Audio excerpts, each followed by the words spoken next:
历史长河，时而 Human history, like a river, will keep moving forward with moments of both calm waters and huge waves. We have before us the opportunity to forge a new world order. The problem with modern days unipolarity is precisely like that. The West is leading Ukraine down the primrose path. We don't have enough tanks, we don't have enough vessels, we don't have enough planes. To bring chip productions here to the US. This is Multipolarity, charting the rise of the new multipolar world order. I think that most of Multipolarity's listeners will have woken on Saturday to shock at events in Israel. Shock morally and shock militarily as well. An unexpected and startlingly successful, but also repulsively bloody attack by Hamas out of the Gaza region into Israel proper was undertaken in the early hours of Saturday morning, the UK time. And it involved a series of infiltrations by air, by parachute, paraglider and hang glider, and also individuals on motorbikes and then trucks and by foot. And then after that, bulldozers knocking down walls around Gaza and a full flood of Hamas fighters pouring into Israel proper. This all took place under the cover of a missile and rocket bombardment, which apparently completely overwhelmed Israel's much vaunted Iron Dome system.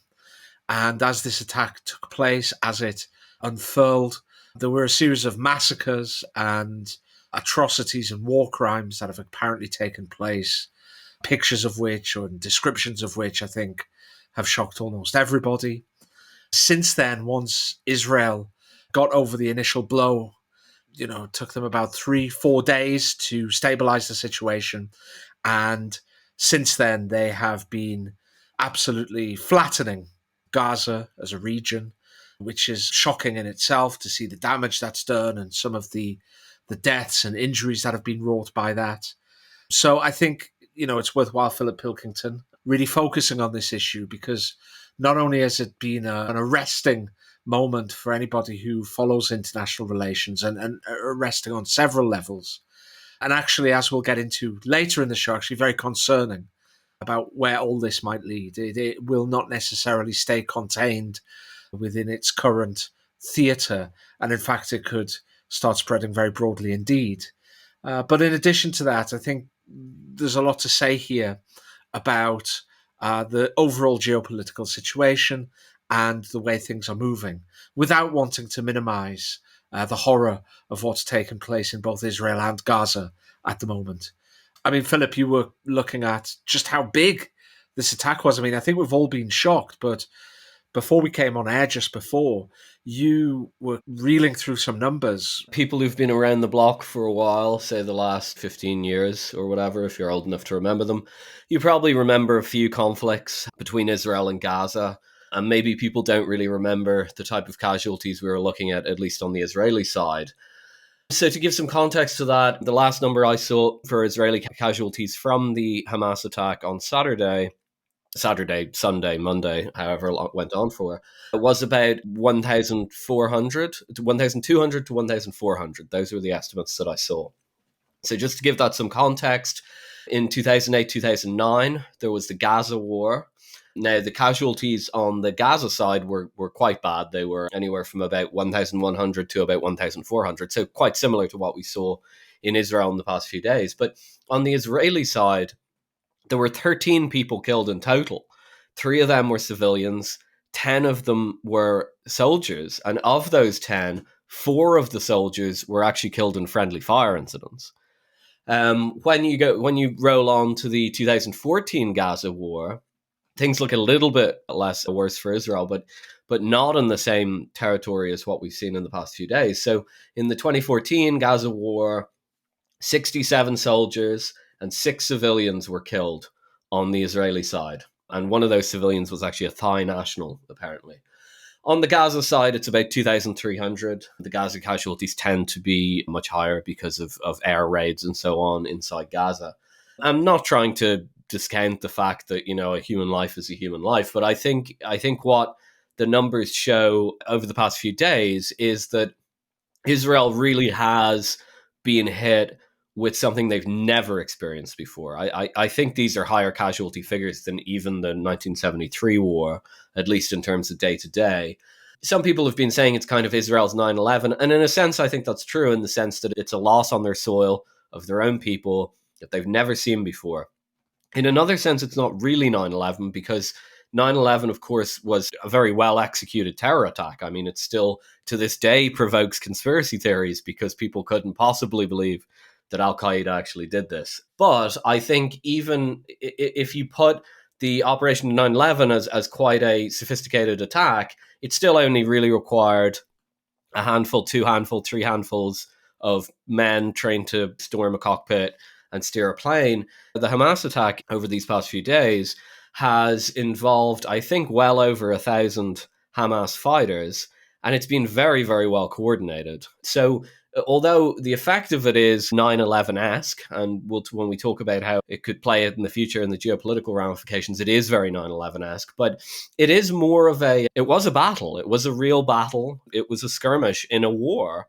And as we move forward, I'd expect, even without escalation, just Israel dealing with Hamas in Gaza is going to escalate into a real war, the likes of which Israel have certainly not seen since the 1960s, maybe not even since 1948. Yeah, and I think, what's really interesting about this is that it came against a backdrop which really suggested that something like this might happen. We on Multipolarity talk week after week after week about how in the current geopolitical situation, there are certain areas in the world which are natural, I suppose, or intrinsic to their composition, intrinsic to the way the powers fit together in specific regions, are flashpoints, and always, will be for the foreseeable future. And we've been saying since almost the beginning of this podcast, since we first started doing it, that certain regions would be likely to kind of explode, to flare, for enmities to flare back up, and for kind of war and skirmishes and attacks to erupt in those regions. And sure enough, here we are. The bizarre thing is, you had Jake Sullivan, the national security advisor to the President of the United States, a very senior member of that administration, listen to a speech by Secretary of State Anthony Blinken, who's perhaps the second most powerful part of that administration, praise Jake Sullivan and really talk extensively about his role within the administration. And just, a week, 10 days before this attack, Jake Sullivan was saying that the Middle East has never been quieter. The specific backdrop to this region is as follows. From 2003 until very recently, perhaps 2 years ago at most, so the better part of 2 decades, the Middle East was essentially in chaos. It was broken, beginning with the American invasion of Iraq and subsequent occupation, and the mistakes that the Americans made during the occupation, which released sectarian forces, which the US could not control, despite putting a huge amount of their military might toward controlling that. The emergence of Iran as a major power within the region because of the US occupation of Iraq. Then the emergence of ISIS and the terror and chaos which they wrought. Then the Arab Spring, which brought revolutions and social unrest and instability within the government. And ultimately, the civil war in Syria, which then in turn sucked in powers within the region, including Turkey and Saudi Arabia and Iran, three of the 5 major powers within the region, if we're including Israel. So the Middle East has essentially been broken. It's been in this case of bloody chaos, essentially. But starting last year, there was a sudden shift where the region suddenly just seemed to heal itself. First of all, you had Saudi Arabia and Iran reaching détente, having a rapprochement between each other in a deal brokered by China, which injected itself into the region as a major player, I think for the very first time, a major diplomatic player.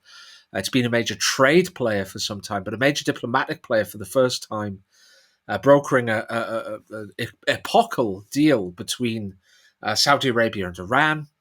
Then the Arab League, which is led really by Egypt and Saudi Arabia, invited President Bashar al-Assad back, the Syrian president, back into the Arab League. They recognized him as the sovereign head of state of Syria.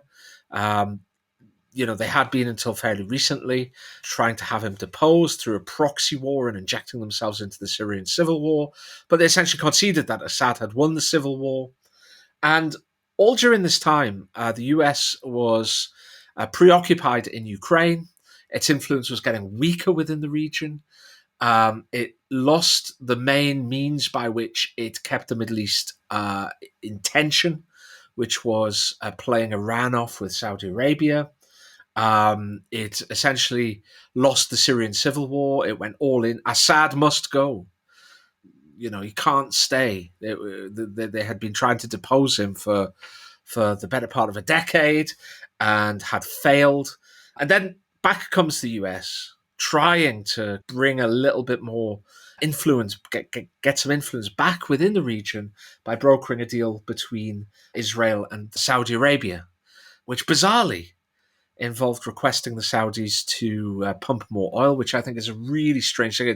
It's almost like they're treating this, or they treated, because it's dead in the water now, but they treated this kind of diplomatic deal between Saudi Arabia and Israel a bit like they do with one of these bills in Congress, where they put forward a bill for, I don't know, healthcare spending, but then tag on something to the bill that involves building a bridge in a marginal constituency in Arkansas, something like that, So they tagged on this oil thing. They offered the Saudis security guarantees in exchange for the Saudis rationalizing relations with Israel, i.e. recognizing Israel as a sovereign state, which very few of the Middle Eastern countries do.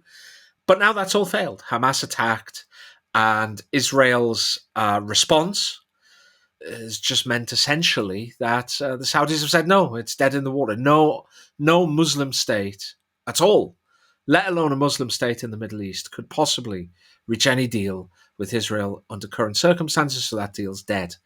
That's essentially the local geopolitical background. I think what happened in Israel and what will probably happen in the coming weeks means two things. First of all, it means that it's going to be very difficult moving forward to recognize or to make the claim that we're still living in the same world we were living in 2021 or 2018. I think that Israel's been a real wake-up call, probably because it's another front opening up while there's still a front opened up in Europe. It's a wake-up call that there might not really be anyone in charge here, by which I mean the US. Related to that, I think the Israel situation has pretty much put a nail in the coffin of the Biden administration. We don't want to get too political on the show, but it seems very likely that the Biden administration will go down as one of the most disastrous ones in US history. So I just think that's worth noting, because I definitely get that feeling. And having videos like that of Jake Sullivan saying, everything's rosy a few days before a disaster, I mean, that's something that the history books will probably record. In terms of them actually thinking that the area was stable, well, it's kind of as you said. If you were paying any attention to the shifts that were taking place in the region, the involvement of China and so on, I'm not saying that you would have immediately guessed that Hamas would have attacked Israel. I think we're all surprised with the events that unfolded. But when China were coming in and brokering embassies being reopened between Saudi Arabia and Iran, that should have been writing on the wall for most people, saying something is fundamentally changing here. And when something changes, when a new power comes in or when a new shift takes place in a region as unstable as the Middle East, it's not that surprising that something, an explosion should happen in a sense. Again, not saying that that we could have predicted what happened on Saturday. But if I were in DC or in Tel Aviv or anywhere else, I would have said, wow, these shifts are happening right now that we can see. We're reading about them in the newspaper. Maybe we should be very vigilant moving forward.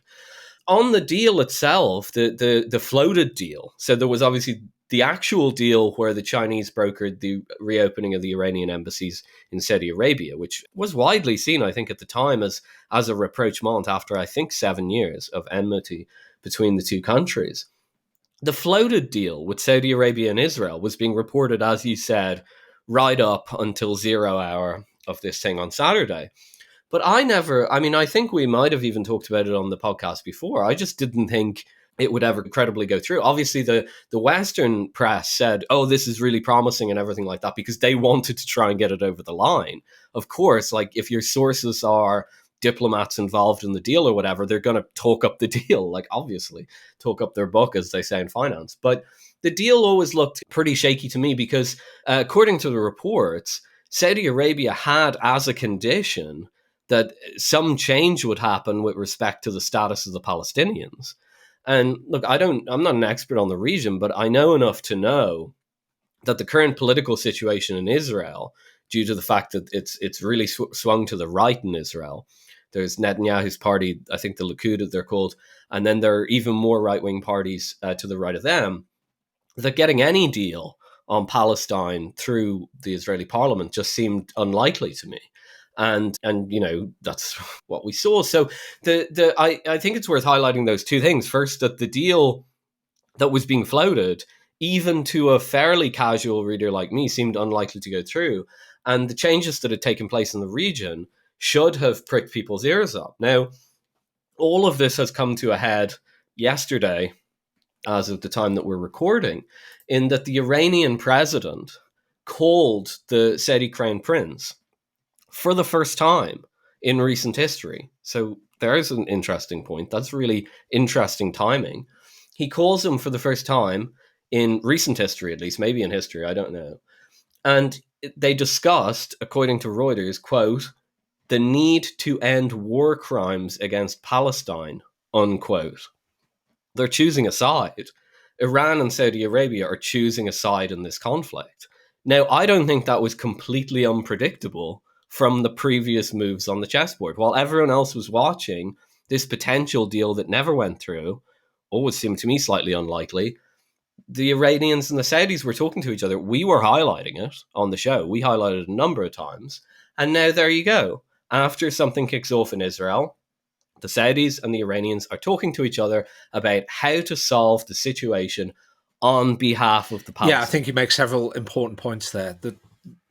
The first and most important one, really, is apparently the failure of both Western intelligence and Western IR officials, international relations officials, whether they're working in intelligence or whether they're working in the US State Department or the British Foreign and Commonwealth Office or wherever. There seems to be a real failure here. And as you very rightly say, things in the Middle East are changing and changing quite rapidly. The United States and its influence has grown weaker in that region. Whatever you think about the US overall, I think it's undoubted that the US has grown weaker in that region over the last 2 years. And in addition to that, China's getting stronger. And in addition to that, Assad is back in the fold. The Saudis and the Iranians are getting friendlier again. I'm not saying they're best buddies. I'm not saying they're allies, but at least they're not at each other's throat anymore. And that's a big change. Now, I'm not a great fan of chess analogies for grand strategy and international relations. However, in this case, one thing I would say is when you're playing chess, when your opponent makes a move, one of the things that you need to do in chess is think, what has changed in this position? Like you might have had an attack in your mind. You might have had a kind of a series of weaknesses that you wanted to plug in your mind. You might have had a tactical combination in your mind. But before you undertake that, you need to reassess the chessboard and have a look what that position piece does. Does that piece now threaten some of your pieces? Does it now open up lines of sight for other pieces on his side of the table? Like, what has changed within this position? And it seems to me that, Western officials who are supposed to be monitoring the situation decided that, no, nothing's changed at all. It's all going very well with our brilliant deal between the Saudis and the Israelis. Never mind that to get this deal through, you're asking the Saudis to bend or break, and the Israelis potentially to bend or break on a issue that's been running for half a century and is one of the most contentious ethnic, religious, and diplomatic conflict in the entire world. And in addition to that, you're asking the Saudis to change their economy and change their economic plans for your benefit. And, it seems we were blinded by, the possibility of this. It really is very strange. I would also say, though, you mentioned that Israel has shifted right to a certain degree as a country. I don't know enough about, I'm not expert enough on Israeli domestic politics to really go into this in detail. But I think it's fair to say that there is, in Israel, a bit like in much of the West, but it seems even more so in Israel, there's really a conflict between the old establishment forces, the kind of the liberal, perhaps left of centre, perhaps right of centre, but anyway, the kind of the traditional centrist, liberal, secularists in Israel, and popularists. And we see that in the United States, we've seen it in Britain, we're increasingly seeing it in Europe. This is a conflict that's happening across the Western world. And I think we can say that Israel is part of the Western world. But in Israel, it's taken on a very specific and singular nature, this conflict. And it's a conflict between, people who would really rather Israel became much more Jewish. I don't mean Jewish ethnically. I mean Jewish as in Judaism, the religion. People who want to take control in the name of the new majority. The new Israelis are much more orthodox in terms of their Judaism, and they are much more conservative as well. They're much more fundamentalist in terms of the way that they view their religion. And there's a genuine conflict there. There's been riots and conflicts on the street between the government led by Benjamin Netanyahu and the forces of the traditional establishment in Israel. There have been ongoing running protests. Israel has faced a great deal of pressure. We've talked about this before on the podcast from the Biden administration in the last 6 months, essentially. The relationship between Netanyahu and the Biden administration is cool, frosty, maybe, Arctic, perhaps. So, as well as, the background, in the Middle East as a whole, I think we've also got to look at what's been happening in Israel and the effect of that and perhaps some of the weakness. Yeah, no, absolutely. And I'd also note that the situation around Israel is becoming highly politicized in the US because, as you said, the Biden administration hasn't had great relations with Israel. And frankly, it soured its relations with Saudi Arabia as well, which partly explains why the deal never got done. And if the deal had got done, we assume something like this maybe wouldn't have happened. So that's been completely politicized domestically as well. And the Democrats are really on the back foot. They also have a pretty strong left-wing contingent in the Democratic Party that they've really been nurturing since the Obama days, and I think they're fine with that when it's talking about the latest cool protest movement, but now they're all going anti-Israel. So I think the Democrat Party is going to have a lot of issues with this. I think it'll have serious ramifications for politics within that party. And I think it'll really put some wind in the sails to the Republicans. I think it's probably worth talking now about what this war is going to sort of look like, maybe, and also where it might go in the future. Yeah, I mean, urban warfare is well known to be the most difficult, most challenging, and most bloody form of warfare, mode of warfare, if you like. And the reason for that is that it, unlike other battles on land, urban warfare takes place in 3 dimensions. It has, depth as well, or height as well as length and width.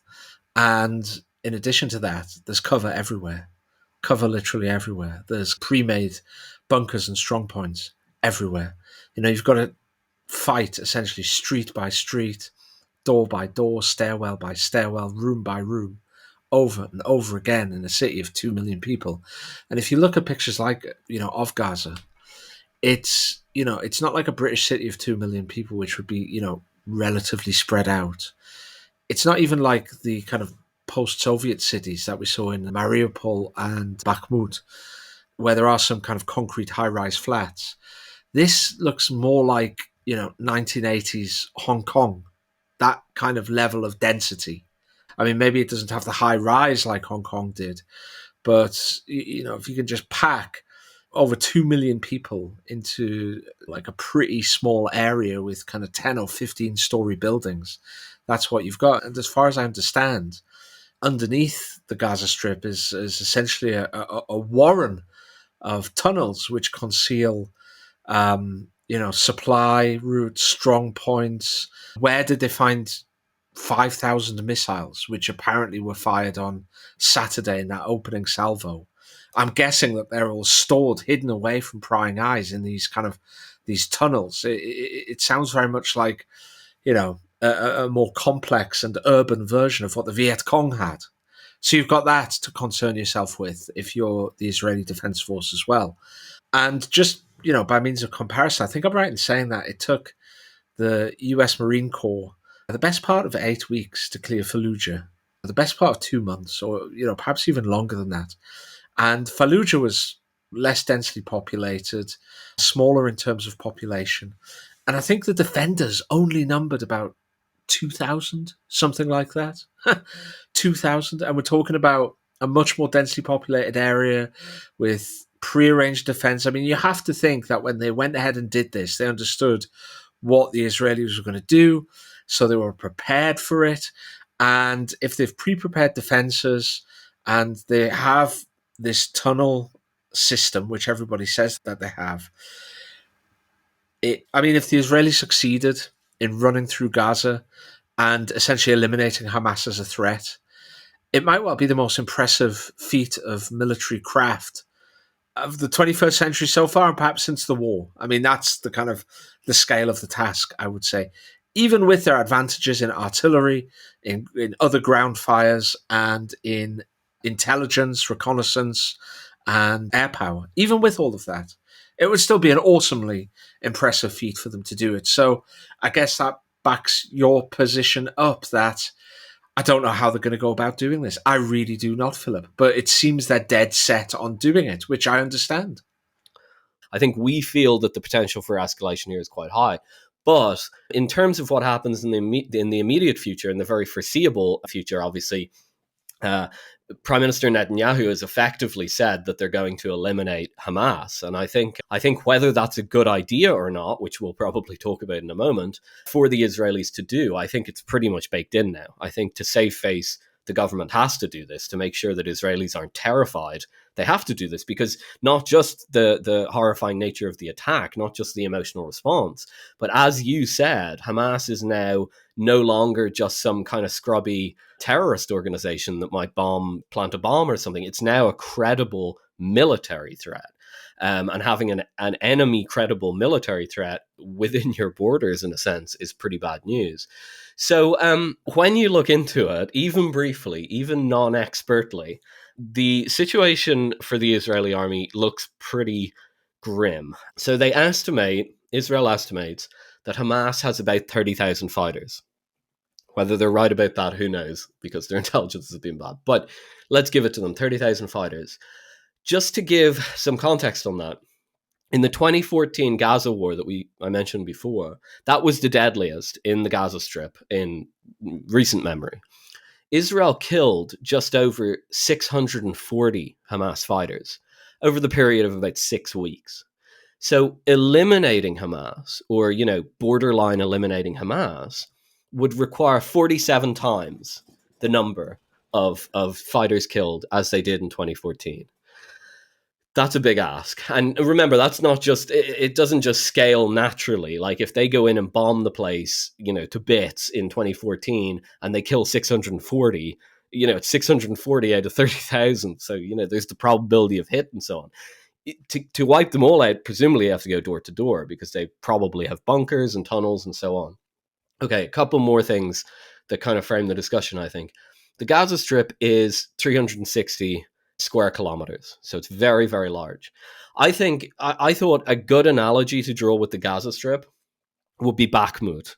The big battle that took place in eastern Ukraine only ended a few months ago. That was the bloodiest battle, if people remember, in the Ukraine war so far. It was street-to-street fighting, it was artillery bombarding and crushing buildings, and by the end of it, Bakhmut looked like something that you saw after World War II. If people have a vague sense of how grisly Bakhmut was and how long it took, Bakhmut is just over 41 square kilometers. So the Gaza Strip is 9 times larger than Bakhmut. And the last thing to take into account is the civilian population. Because prior to the Russians and the Ukrainians fighting it out in Bakhmut, the place was effectively evacuated. The thing is that, first of all, there were only 73,000 people living there. It was very spread out. There were few people per square kilometer.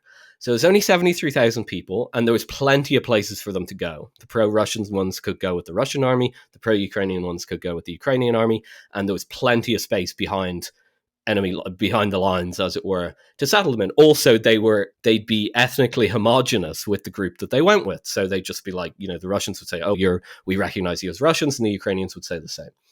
The Gaza Strip has a population of 2 million.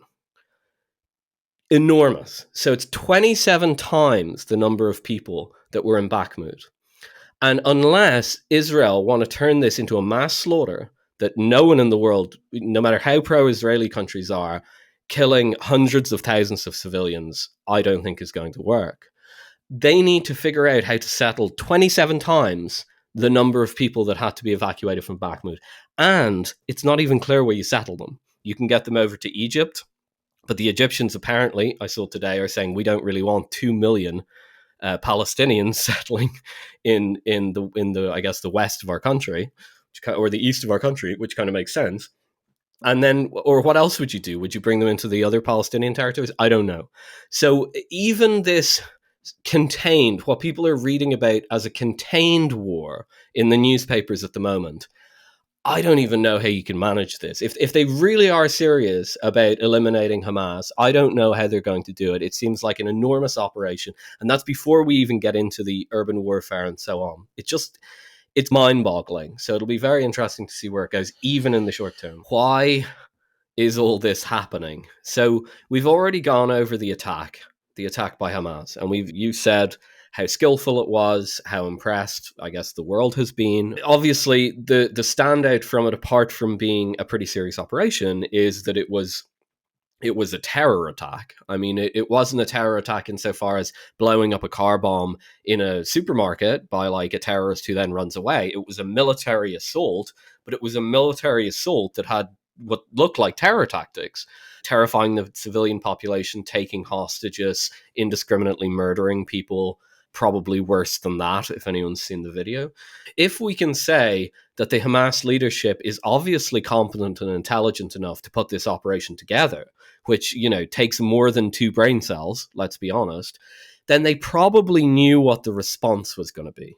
They probably knew that by doing something this horrific and this large scale, they knew that they weren't going to win against the IDF. I don't for a minute believe that anyone in the leadership thought we'll send over 1,000 or 1,500 fighters, no matter how well trained, and we're going to take Tel Aviv and take over the parliament. I don't think anyone thinks that. My guess would be even the fighters that were sent across were probably thinking that they were doing a suicide run, frankly. I would be very surprised if many of them thought that they were going to go home afterwards.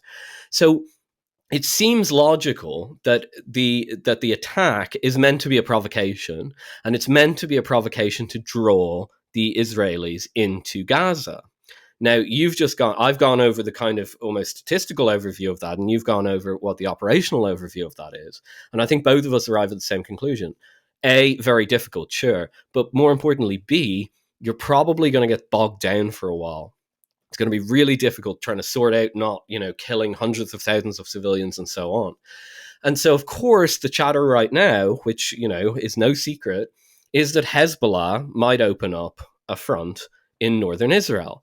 And that seems perfectly plausible to me. It looks like the way this could go is that Hamas pull the Israeli Defense Forces into Gaza, they pin them down there, and we see, an increasing number of basically atrocities come out. We see lots of civilians dying and so on.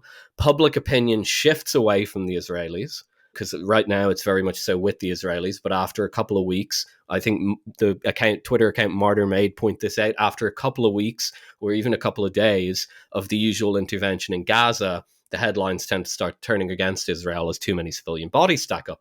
That will be doubly true this time if they're actually trying to eliminate Hamas. So you wait until you get to that point, armies tied down, public opinion's changing, and then Hezbollah attack from the north. It also justifies their attack because they say we're attacking on behalf of our brothers in arms in Hamas, right?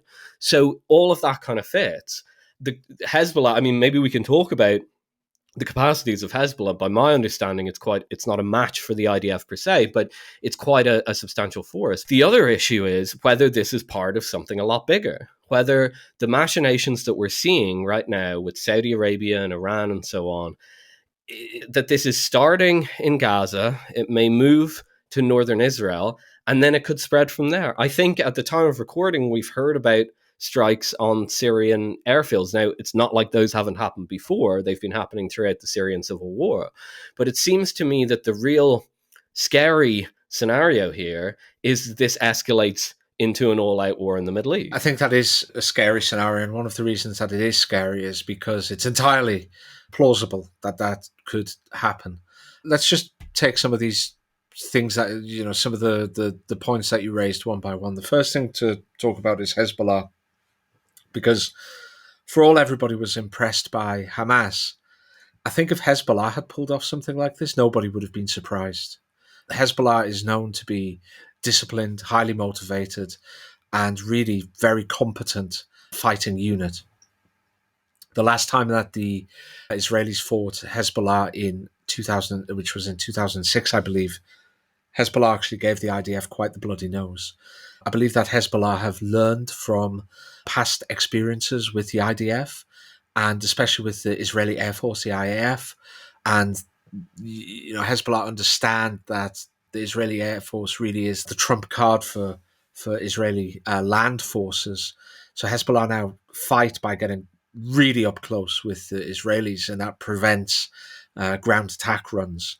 And in general, they're just extremely useful when it comes to small unit tactics, and they're all hardened. And they've had extensive experience fighting in the Syrian civil war, so they're all probably battle hardened at this stage. In fact, looking at what's happening here, I think that the Israelis they're very keen, let me put it this way, to keep Hezbollah out of this.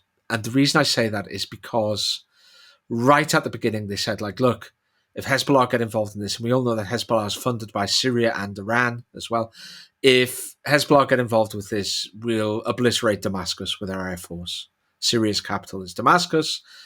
That's a kind of threat. It's like, hey, Assad, keep your Hezbollah reined in a little bit. In addition to that, the US has come out and said something very similar, that they would use their air assets, whether through the US Air Force or through the air wings of US aircraft carriers, to take on Hezbollah and to take on Syria, to bomb and attack Syria if Hezbollah got involved. The other point, of course, is that Hezbollah are in government now in Lebanon, and they have Christian coalition partners in the Lebanon. And I really think they're trying to make an effort not to bring down more misery upon the Lebanon. And I think that they'd be keen to stay out of this from a domestic political perspective as well.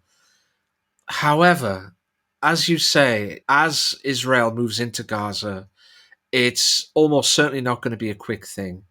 And as they move in and start rolling through the city, we've already seen really tragic and upsetting pictures from Gaza, the death, the mutilation, the destruction.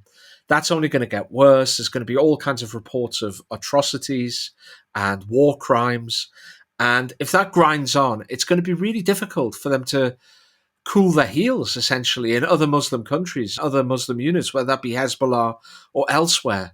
So as much as there's pressure on Hezbollah, both domestic politically and from Israel and from the US, to stay out of it, can they? I'm really not altogether certain they can. And if they don't, and if Israel and the US follow through on their threats to attack Syria, then what happens? That's literally not speculation, but it's not kind of guesswork. This is what the main actors have told us will happen in certain scenarios. So then you've got Syria involved, you've got Hezbollah in the north, you've got Hamas in the south, you've got the US and Israel. It's really quite concerning indeed. Yeah, and it brings me back to the comment that we mentioned earlier about the phone call between the Iranian president and the Saudi crown prince. They are clearly getting on the side of Palestine.